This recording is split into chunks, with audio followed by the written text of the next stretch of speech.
Hello there, welcome to ITV News Central. On tonight's programme, as a shortage of lorry drivers fuels a rush to the pumps, we ask why this perfect storm has been a long time coming.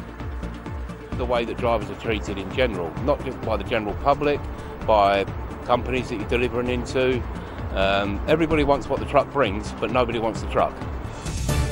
100,000 people are expected in Birmingham for the Pride Festival. How some teenagers could be sitting on free cash from the government without even knowing about it.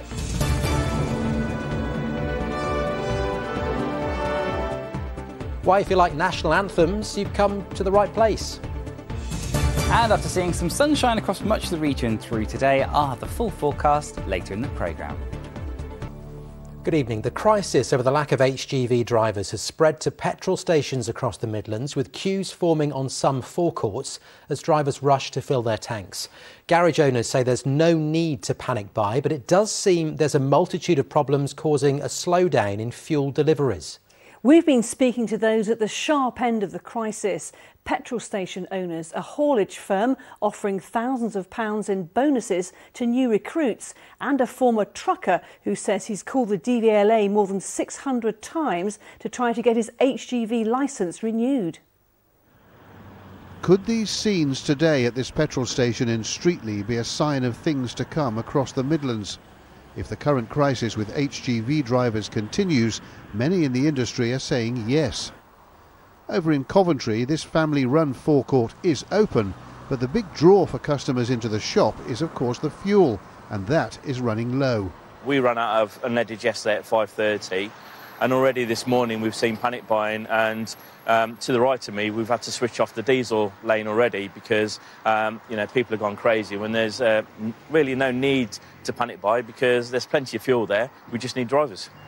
A few miles across the city, this transport company is about 20% down on its usual staff of 250 drivers. Many went home to Europe during lockdown and haven't come back. Others weren't allowed to work because of Brexit rules, and changes to the tax system in April meant some who used to technically work for themselves now can't, so they've quit. Add to that, say bosses here, compared to, say, office workers, HGV drivers get a raw deal. I'm telling you that you've got to start at your desk at 9 o'clock and you're expected to work to midnight 3 times a week. Also, you can't leave that desk to go and get supplies because you're expected to look after the truck. You've got a full load, expensive load in the back. And by the way, there's no toilet facilities. That's how we treat our truck drivers in this country. Gary Mill from Swadlincote, an HGV driver for decades, had a heart attack in 2014, but now wants to get back on the road. But he says post-pandemic delays at the DVLA mean getting his licence renewed is proving impossible. In 6 to 8 weeks, I have tried to call over 600 times and I can't get through. I think I've managed 6 at the most. I've had 1 job already lined up. I've had to turn down 3 other jobs, and I'm just having to turn people down. The DVLA told ITV News where a driver's doctor is involved in the application, which it is in Gary's, it is wholly reliant on that medical information before a decision can be made. Estimates put the shortage of HGV drivers nationally at 100,000. But despite the prospect of more petrol stations like this one in Worcester running out of fuel, the Petrol Retailers Association is urging against panic buying at the pumps. If you go to a forecourt, your preferred forecourt, it might not be open or have the grade of fuel that you need, but there's other service stations around, so keep a little in your tank when you're driving around and get fuel at an alternative site. So the message is don't panic buy and be sensible. Back in Coventry, they're paying their drivers a £2,000 bonus if they stay on the books for 3 months, but they say the only real ways to keep them are better conditions and a little more respect. Just the way that drivers are treated in general, not just by the general public, by companies that you're delivering into. Everybody wants what the truck brings, but nobody wants the truck. But if these scenes start to be repeated across the Midlands, that attitude might have to change very quickly. Andy Bevan, ITV News. This weekend, 100,000 people are expected to attend Birmingham's Pride celebrations, the first to take place since 2019. Well, it's usually held in May, but the pandemic meant this year's event was moved. Lewis Warner is at the festival site in Birmingham Smithfield for us this evening. Go on then, Lewis, just tell us what people can expect. Well, they can expect a party, and a big one. This promises to be Birmingham's largest event since the pandemic hit. Tens of thousands of people coming to look at this main stage here for acts like Clean Bandit and Sister Sledge. Of course, it didn't take place in 2019. It was cancelled last year, and it was delayed this year from its usual date in May. A stressful time then for festival director Lawrence Barton. Thank you for being with us. After this long wait, how do you feel finally seeing this take shape? Very excited, massively elated, relieved and a little bit apprehensive. It's going to be a big year. Given the last 18 months, there's a feeling that this kind of feels that it's slightly more important to the community given the pandemic and what everyone's been through. Very much so. You don't realise what you've got until it's gone. And certainly, like everybody else that was universally affected by COVID, the LGBT community have been dramatically affected in that their mental health has suffered as a result of COVID. So to have Pride back and to be coming back as a community is amazing. A few highlights of then what people can expect. So the main stage is here for 2 days. We've got the Carnival Parade kicking off at Victoria Square tomorrow at 12 o'clock and 2 days of packed fun. Unfortunately, one of your acts isn't able to perform now. Cheryl has pulled out. Obviously, it wasn't that long ago that she lost her friend and former bandmate Sarah Harding. Yeah, we understand Cheryl's decision, we respect it, and our thoughts are with Sarah Harding's family.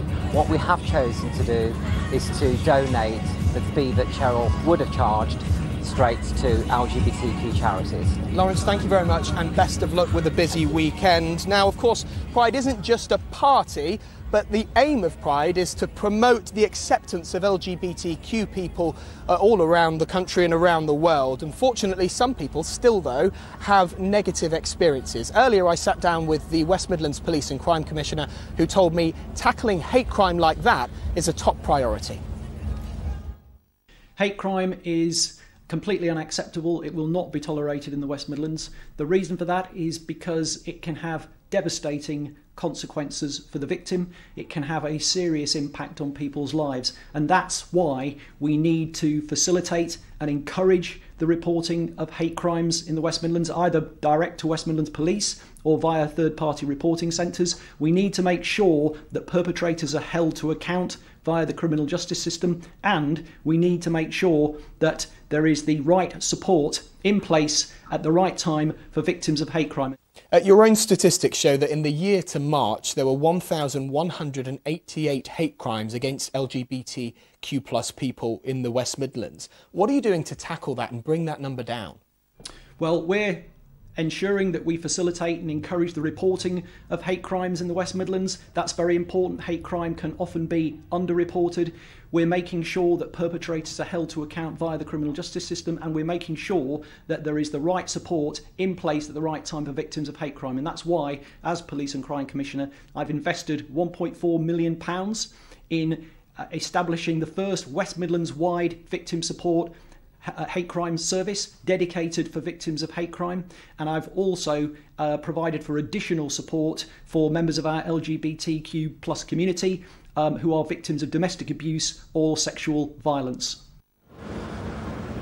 Now, police say there will also be more officers around Birmingham, so hopefully people will feel safer. And the audience will be very glad that it won't be me here on this stage this weekend. Other acts include Sophie Ellis-Bextor and Boney M. The Pride Parade kicks off at midday tomorrow, and that is when the party really gets started. OK, Lewis, that's great. I mean, seeing you on the stage, I'm thinking backing vocals for Sister Sledge, something like that. If only I were good enough. Save us a space at the front, Lewis. Brilliant. Thank you very much indeed. Margaret Keenan, a woman from Coventry who became the first in the world to have a COVID-19 vaccine, has now had her booster jab. The 91-year-old returned to hospital to receive the shot earlier today. She's encouraging others who are eligible to do the same. The NHS says more than 350,000 people have already booked a booster this week. A student from Leicester has given up his first day at medical school to donate his stem cells. Around 2,300 people need a bone marrow transplant to boost their immune system every year. but there was a big drop in donations during the pandemic. Nicholas Evans says he was happy to give up his time to help somebody else, and it's people such as 9-year-old Finley from Worcestershire who benefit, as Ravneet Nandra now reports. It's Nicholas's first day of medical school, but I think his professors won't mind him skipping lectures just this once.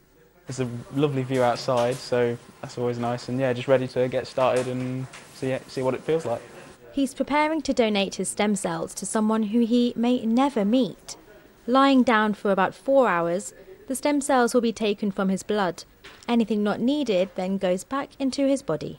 In the build-up today, I've had 4 sets of injections. A nurse came to my house each of the days, an injection in either leg, just to boost the number of stem cells I have.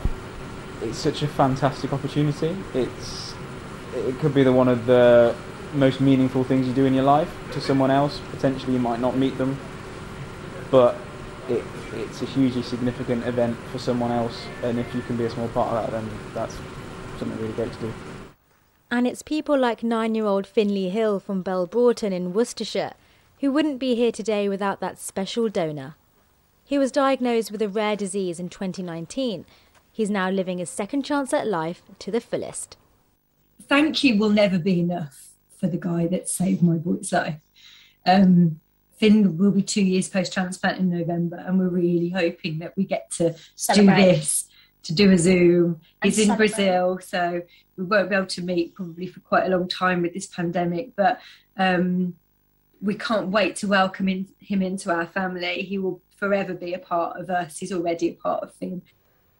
During the height of the pandemic, donor registries saw a major dip in the number of new donors.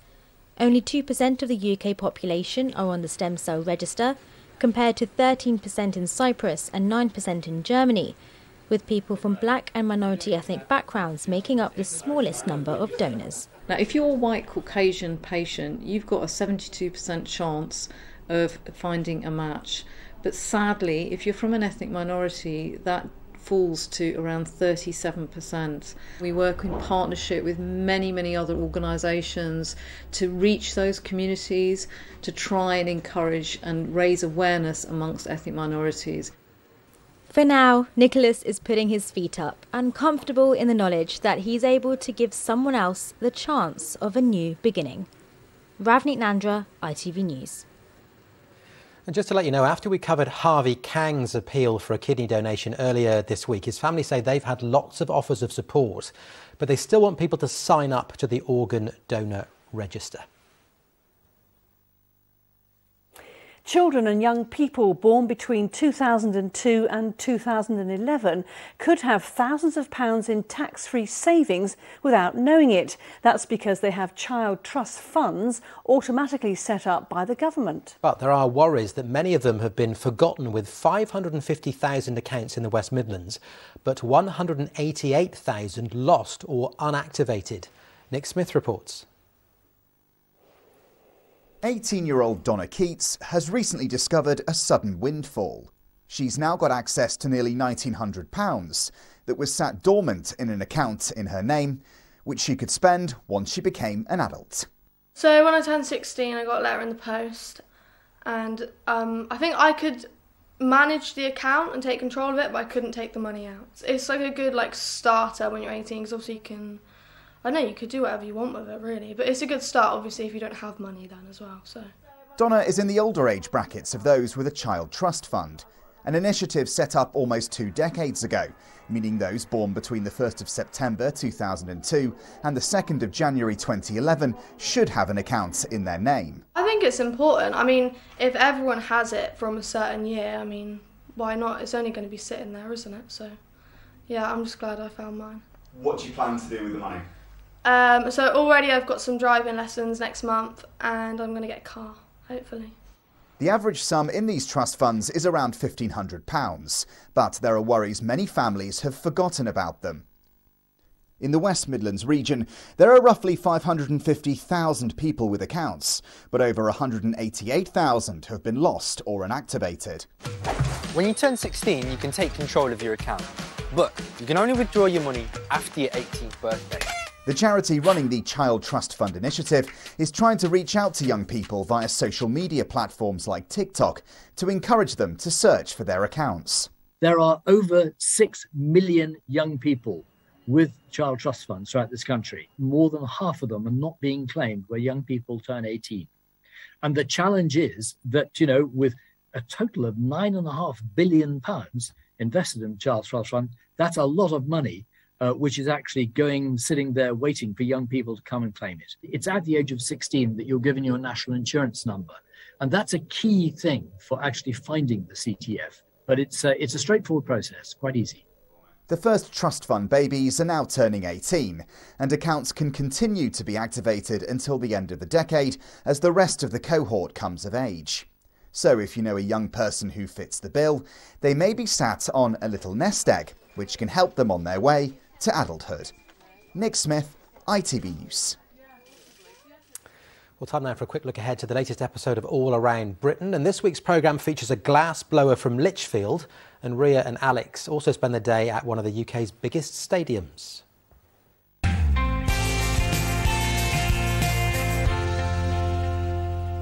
This week on All Around Britain, we are at the home of Welsh Rugby, the Principality Stadium in Cardiff. And we're heading up on the roof to find out what makes it one of the most iconic sporting venues in the world. Don't look down. You can't help but look down. Oh, wow. It's incredible. Oh, wow, this is amazing. Look at this.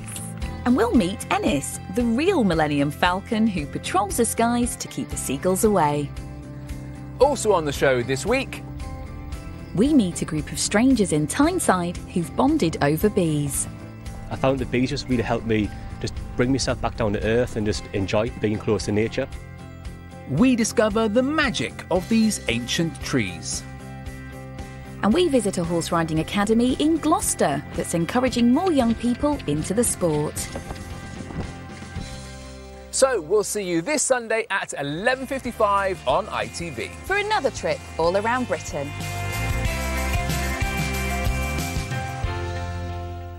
Have you ever wondered who's behind the national anthems we hear at international sporting events during the medal ceremonies? Well, for the Commonwealth Games in Birmingham next year, every piece of music you hear as the flag is raised for the gold medal winners will be the work of musicians from the City of Birmingham Symphony Orchestra, as Lucy Capassi explains.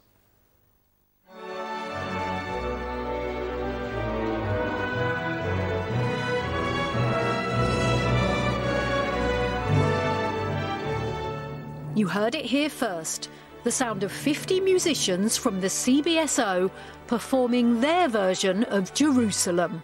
This recording made today is what the emotional athletes in Birmingham and people watching around the world will hear during the medal ceremonies, each time Team England wins a gold. The orchestra has been commissioned to record the anthems for all 72 countries and territories taking part in the Commonwealth Games. And they're doing it all over 3 days. Is something of a feat of endurance for people because anthems are short, they're quite technically demanding. Nobody has any time off at all. You'll very rarely see a musician with an instrument in their lap during these sessions. So from writing it from a sort of sketch all the way through to sort of producing it and then recording it and then mixing it and then printing it and then making sure it's named correctly, because if it's not named correctly, the wrong thing will get played when the flag goes up the pole. All the musicians are sight reading. In other words, the first time they've seen the music they're now performing is just as they start to play it. I think there are some parallels of music and sport, because I think there's a difference between our basic training, our basic maintenance, and being on form. So being able to be in control of your instrument, which then I guess gives you the facility to be able to do that you see something for the first time and you can record it. Well, I think it's a great honour to be asked to do this kind of thing, and actually to sort of have your performance played for sort of some sportsmen and sportswomen's great moments. It's not often we get to see behind the scenes of the CBSO, and I need to be quick because they obviously need total silence when they're recording the anthems. They've already recorded 55, so just a few more to go. If you're wondering about another familiar tune, several places, including Bermuda and Montserrat, have chosen God Save the Queen as their anthem. All the recordings will now be sent to the Commonwealth Games Association and the countries themselves to approve. And the next time the musicians will hear their work will be as they watch the action along with their family and friends. Lucy Capassi, ITV News. That's like, oh, we're on number 55. 55 was a lot. Take some stamina. Apparently, interesting fact actually that you may not have known, Team England have used Jerusalem as their victory anthem since 2010 when the Commonwealth Games organisers polled the public and Jerusalem came out as the top choice. It's such a well-known sound, isn't it? Yes. But time now for our weather forecast for tonight and the weekend. Over to Chris Page. Making the most of it, whatever the weather. Octopus Energy sponsors ITV Central Weather. Hello there. Very good evening to you. We well and truly are in autumn, although the weather is making it feel much more like summer. Cloudy though first thing this morning, but eventually it brightened up this afternoon to reveal some more sunshine. And for the weekend, we stay fairly warm for the time of year. Partly cloudy skies for all of us during the day on Saturday. It should be dry though, but still with some sunshine, and that will return as we go through Sunday. It's this area of high pressure which is keeping us fairly quiet at the moment. Notice it stays like that through the weekend. This weather front here just starting to move its way north and eastwards, but as we go into the start of next week, we will be reminded that we're definitely in autumn as the weather does take a change. As we go through the rest of this evening and overnight, though, we've got a few clear spells out there, so a few mist and fog patches developing, a little more cloud by dawn tomorrow morning, misty and murky in the countryside, and temperatures generally holding up overnight between 12 and 13 degrees. We start Saturday, the first day of the weekend. That mist and fog through the morning will eventually lift to reveal a fairly fine day. Some sunshine around, but a touch more cloud in the forecast through tomorrow. But still, where we do see some sunshine, temperatures could respond to around 22 or 23 degrees Celsius. That's 73 in Fahrenheit. By Sunday, we say goodbye to the cloud. We've got more sunshine on offer. So, in fact, the better day, I think, of the weekend. But just with some sunny spells into the afternoon, the wind staying light, coming in from the south and west, and highs around 21 or 22 degrees. But all change as we head into the start of next week. The warmth will be pushed out of the way with more of a westerly airflow, and blustery showers and rain starts to move its way in from the Atlantic. So, make the most of the weekend. Take care. Bye-bye. Octopus Energy sponsors ITV Central Weather.